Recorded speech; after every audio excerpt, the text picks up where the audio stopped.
It really is a privilege to walk down the street with over 400 people who share the concerns about the date of Australia Day, to be able to walk down with a group and mix here with you and talk to you and be with you among people who know the difference between right and wrong, who know that there's something very, very wrong with the date of January 26th. Because the only significance of the date, January 26th, is that it's used to mark the coming of white people to Australia. And that makes it a race-based date for national celebration. No other country in the world celebrates its national day as the date of the coming of one race. The Americans don't do it. They don't celebrate the date that Columbus came. They celebrate the Boston Tea Party, the day they threw the bombs out. And even the Afrikaners, when they were in power, they didn't celebrate in Africa the date that they took over South Africa. They again celebrated their independence.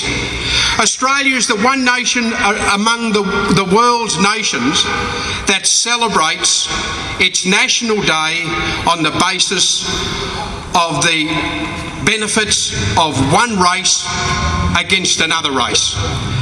And it's to Australia's eternal shame and the leadership of Australia, it's to their eternal shame that they are not prepared to do the same as we are and question it. Shame!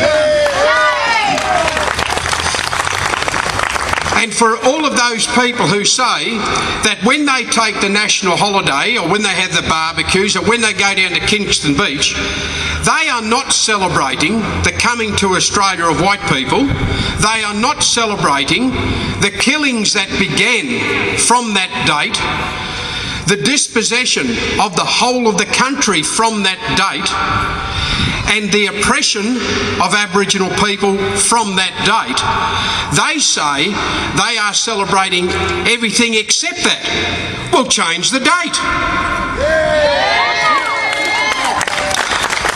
And for the other section of the Australian community who say that they are looking at all the positives that come out of Australia, including all of the sacrifices that the pioneers made, like Burke and Wills. Burke and Wills trespassed on Aboriginal land without asking permission when they were exploring the country. Their purpose in going across Australia was to open the country up for further dispossession. So these are the pioneers. This is the bias of Australian history about all the things that are good that white people did to the detriment of the consequences of what they did. And the nation, as we remember, quite rightly mourned the killings of the people by Martin Bryant down at Port Arthur. And the nation bowed its head and felt sorry for all of the people who died and were injured as a result of that atrocity. But not one of those people in the nation of Australia can even remember that a whole tribe of people, men, women and children at Risdon Cove, were slaughtered by the cannons of the people, the pioneers who came to Tasmania.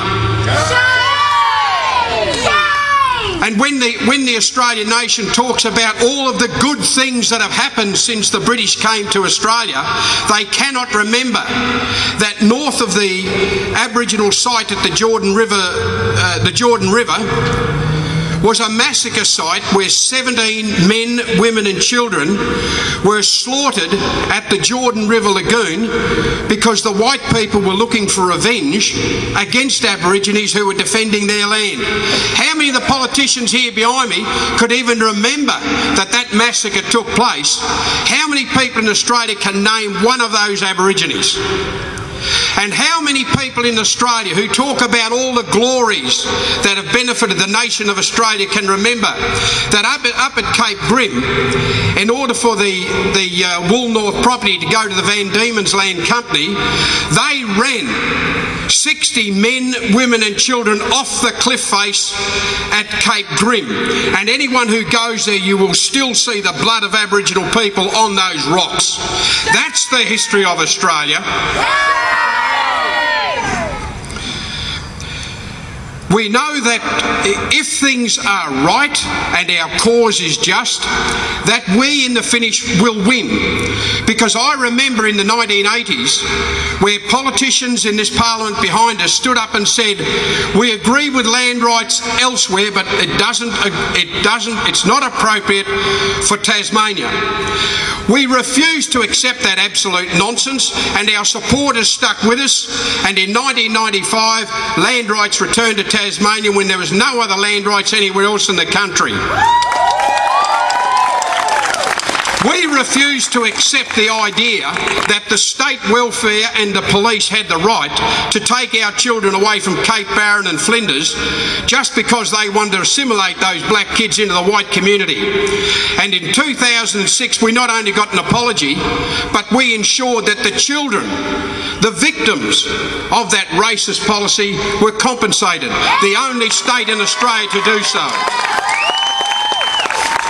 But what it does show is that we have never got anything for nothing, because this country was not built on the sheep's back. This country was built on the blood of Aboriginal people. And any victories that we have got, we have had to fight for. And as we sit up here now talking about the difference between right and wrong, the difference between politicians going down and turning a blind eye and a deaf ear, to the people who can gather here today and say some things are right and some things are wrong, you only have to look into this building where the politicians knew, the government knew that we were coming down here today to mourn the loss of our dead, to mourn the loss of our lands, and yet the Australian flag, in mockery of this gathering, is in full flight. And not only is the Australian flag in full flight, despite the Aboriginal opposition, these politicians, Lara Giddings, David Bartlett, Will Hodgman, Nick McKim, all insist that the Aboriginal flag will be used to the advantage of the white politicians inside the parliament, even though we oppose it. And so we have an enormous amount of work to do with these people.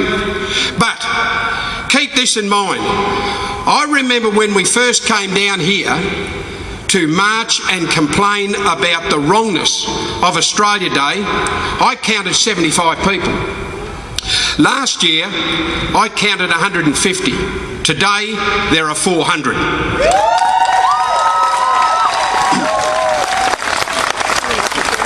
And what it tells me is that we are not losing, we are winning. And if we believe that we are just and we have right on our side, we shall keep going until we force the rotten bastards to change the date.